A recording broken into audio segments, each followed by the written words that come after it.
There you go. Thank you. I can grab some more. Yeah.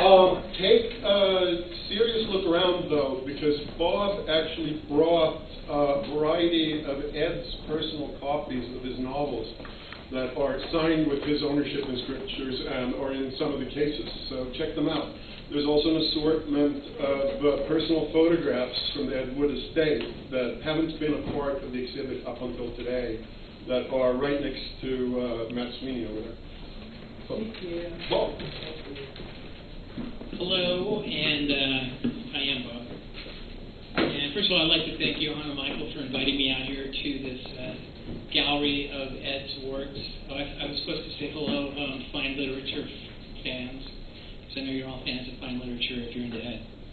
And I'd also like to thank my mom, who was reading Time magazine a few weeks ago, and she emailed me and she said, by the way, have you heard about this exhibit out in New York of Ed's paperbacks? And I went, no, of course not. And I got on the website and talked to the press gal, and she got me in touch with Johan, who happened to be in Los Angeles 2 weeks ago, and we had coffee together, and I said, well, I'm kind of half of the estate. Well, I am actually half of the estate of Kathy Wood, which kind of makes me a part of the estate of Ed Wood. It's a whole convoluted legal thing, which I don't have the time, and I'm sure you don't have the interest to listen to at this point in time. But I am, in a sense, one of the heirs to the estate of both Kathy and Ed Wood. I moved to Los Angeles in 1989. I never knew. A lot of people asked me if I knew Ed. I did not know Ed. Ed passed away in 1978, December 10th. Coming up here 5 days from today would be the anniversary of his passing. They had been kicked out of their last apartment building on Yucca Street, 6383 Yucca. The only reason I know that is it's right behind the building that I lived in Hollywood, and next to the building that both Kathy and I lived in, which is where I met her. And I didn't know her initially. I moved there, like I said, in '89. I worked in radio, and I was living in the apartment. And I used to see this little old lady, kind of reddish hair, who'd walk her ancient dog. The dog actually was 25 years old, so like in dog years, that's like 100,000. And occasionally I would walk her down to Hollywood Boulevard. She'd be catching a bus, and I just would kind of be walking along the sidewalk with her, and we'd chat a little bit. And I didn't know anything about her. I didn't know her name, didn't know anything. One time we were walking down the sidewalk, and she mentioned her husband had made some movies. But living in the building that we were living in, I realized that he couldn't have made really good movies and made a lot of money, because this was kind of a dumpy apartment building, which did have actual transsexual, transvestite hookers in it, so that kind of correlated there. But I went to a film festival one summer in the early 90s, 93 or 94. There were a couple of people in Hollywood. One guy who ran the Hollywood Book and Posters named Eric Caden, and also a guy named Johnny Legend, who put out all the Sleaze Mania, Rhino things of all the things. Anyway, they had a theater called the Hawaiian Gardens Theater at the East End, Hollywood Boulevard, the Bad End. And for one summer, every weekend they would be showing cult movies, Herschel Gordon Walker, Biker Chicks from Hell, all this kind of stuff. And they had an Ed Woodathon, which I brought the poster over there for that particular weekend, and they were showing all of Ed's films, and this kind of was around the same time that Rudolph Gray had published Nightmare of Ecstasy. And he was out there doing a book signing, and also they were going to have showing a lot of Ed's movies, but also like not home movies, but some of the more obscure things like Crossroads, Avenger, and the Kenny Duncan Remington commercial, which were really rare stuff. And they were going to have a lot of the people who knew and had worked with Ed doing a talk in between films. And Steve Apostoloff was there, Val DeHanson, Paul Marco, who played Kelvin McCobb, Conrad Brooks, Vampira, Forrest Ackerman, famous monsters of Filmland, was there. Most all of these people have since passed away, but Kathy Wood was not there. I happened to be sitting with a friend of mine and her husband. She played in a band called the Muffs, and they were friends of mine. And we were sitting there watching this documentary, The Incredibly Strange Film Show. Jonathan Ross, there's a picture of Kathy with Rudy Gray, and Jonathan Ross Polaroids that was taken. It's over there on the table. And in this documentary, Kathy Wood is interviewed, and I'm looking at this lady, and I'm kind of going, God, she looks vaguely familiar. Kathy Wood, Ed Wood's widow. And I'm going, I think she lives in my building. And he, really? I said, I think so. So that evening I went home and I looked at the mailboxes and it said K. Wood. And I went, oh my God. And I ran into her about 2 or 3 weeks later on the stairwell, and I never really had talked to her, but I just kind of said, excuse me, are you Mrs. Ed Wood? And She looked at me like, why? What do you want to know? And I said, well, there was a film weekend to your husband recently, and there was a lot of that. And she got all defensive. She wanted to know who was there and why they were there and why she wasn't invited. And anyway, this was my first introduction to Kathy. About 2 months later, I was at the Whiskey A Go-Go. My friend's band, The Muss, was playing, and I was upstairs, and I was chatting with her husband, and he came up to me and says, by the way, was that Ed Wood's wife? And I went, oh, yeah, it was. He said, well, I just heard that Tim Burton is making a movie about him. And I went, really? Pee-wee's Big Adventure, right? So I thought, okay, now I've got to go down and talk to this lady, because I know how private she was, at least I thought I did. And I had a feeling that I'm just hearing this secondhand, that she probably had never heard of it. So anyway, I went down, I introduced myself again, and told her about this movie, and she was incredulous. She couldn't believe that, Tim Burton was actually making a film about Eddie. Long story short, I ended up getting her an entertainment lawyer, Bob Weinberg, and there's a picture of Bob over there, and he helped her tremendously. She was on Section 8, she had Medi-Cal, she was on Social Security. If she got any money, and originally the film was going to be made by Columbia Pictures, but because Tim Burton and Denise Denovi, is the producer of the film, insisted that it be shot in black and white,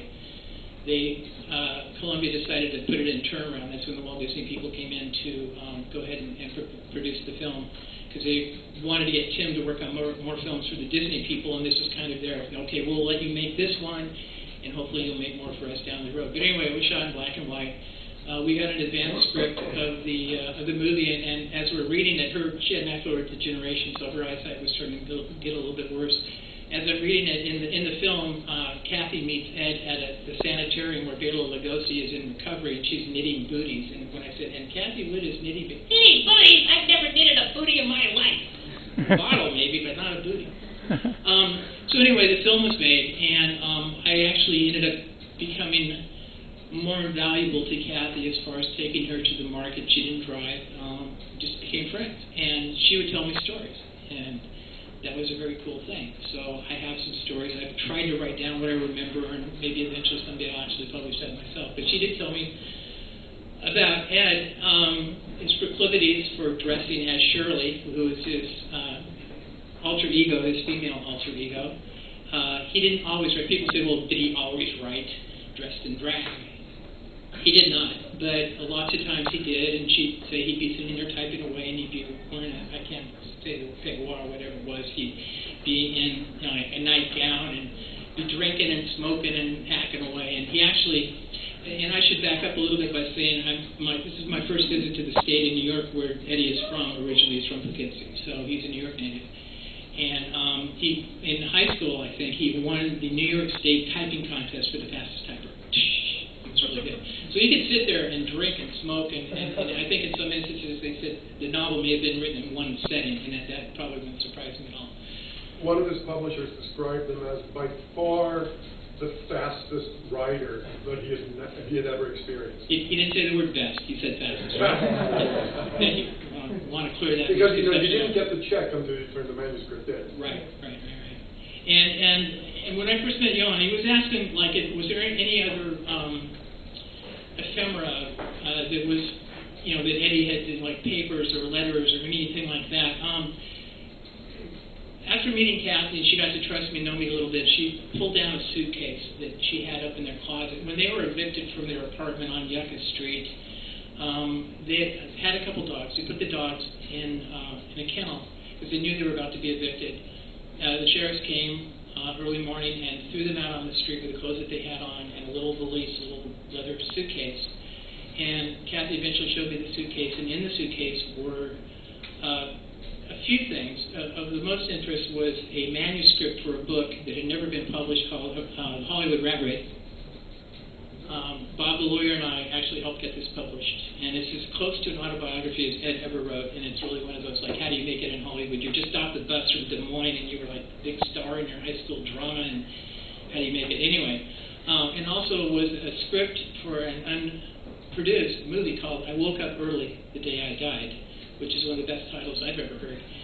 We actually got the film produced by a company in Los Angeles, but they went broke. It did screen at a couple of film festivals. It screened at the Toronto Film Festival, and and also screened at the AFI Film Festival out in Los Angeles, and Kathy attended that, and I have a picture of her and Karen Black that it's like from the back, so I didn't bring it. So really, when you go, who's the girl in the snood? Oh, it's Karen Black, can't tell. But that film never came out officially, commercially.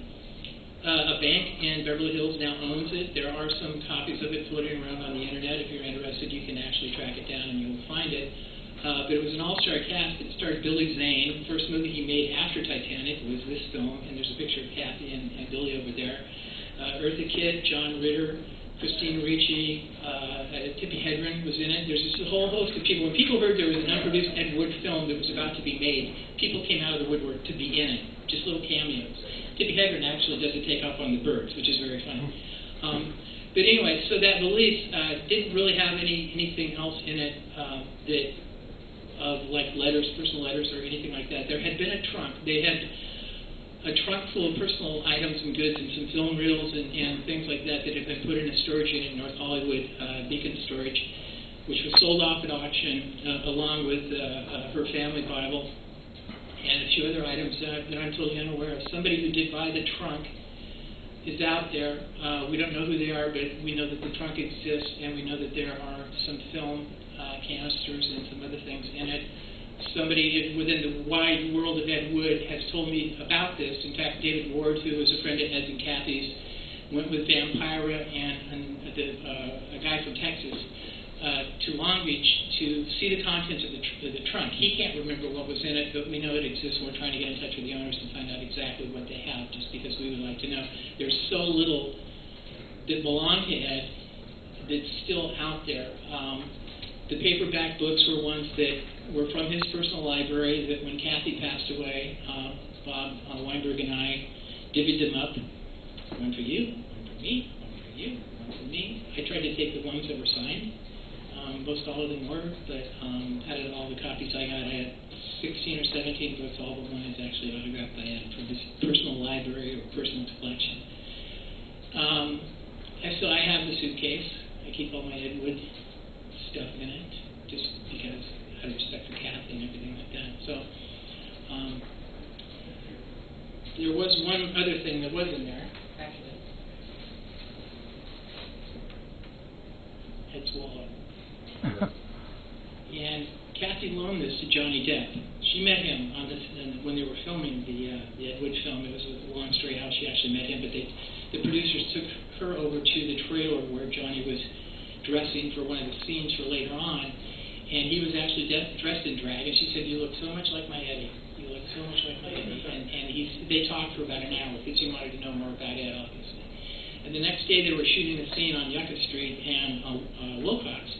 In the film Ed Wood, it's the one where Bela and Ed are walking, and Bela goes into the home, I have no home, and the tourists start clapping for him and stuff. It's in front of an old movie theater. Well, they invited Kathy to come down the day that they shot that, and she brought Ed's wallet with her. She says, because Johnny Depp was dressed in a suit, and she said, "You look so much like Eddie, but you just don't walk quite right. So I want you to use this, put it in your pocket, and walk down inside." I said, "Oh, now you look like Eddie." So anyway, I have Ed's wallet here, and Johan kind of flipped when he saw this, which was really kind of interesting. This is Ed Wood's personal phone book. If you open it up, it says, "Personal, if found, please return to Edward D. Wood, Jr., 236 Irvine Avenue, Glendale, California." This is before they moved over to Yucca. But you have Tor Johnson's phone numbers in here in case you want to give a call. Yeah. I'm so happy to be here. I'm so happy to talk about Ed. I'm not an Ed expert. I work in theater. I'm a sound designer in Los Angeles. I worked in radio for many years. I just happened to meet Kathy, and so this whole thing has just kind of fallen in my lap. There's a new musical that we're working on about Ed. It had a title. It doesn't have one now because we have a new book writer. We're hoping to get it produced in Los Angeles. We've had 2 workshops. The music is really, really good, and hopefully it will be produced next year, around October, around his birthday.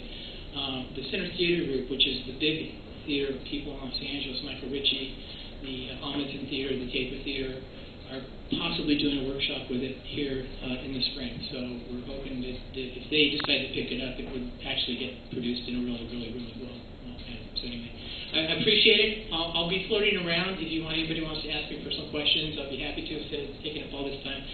And I brought a few copies of this with me. I don't want to be crass, but if anybody wants to purchase one, they're out of print now.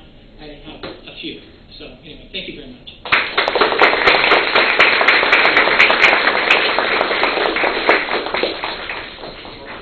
Thanks, Bob. So before we pack this exhibit up and ship it up to the Human Sexuality Department of the Cornell University Library, ain't that rich,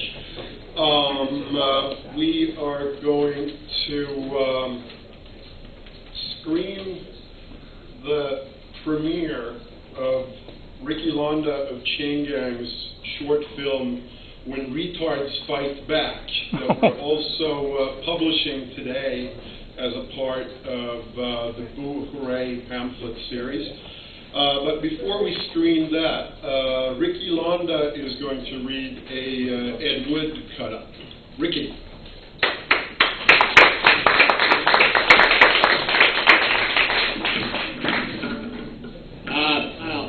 Thanks so much, Johan.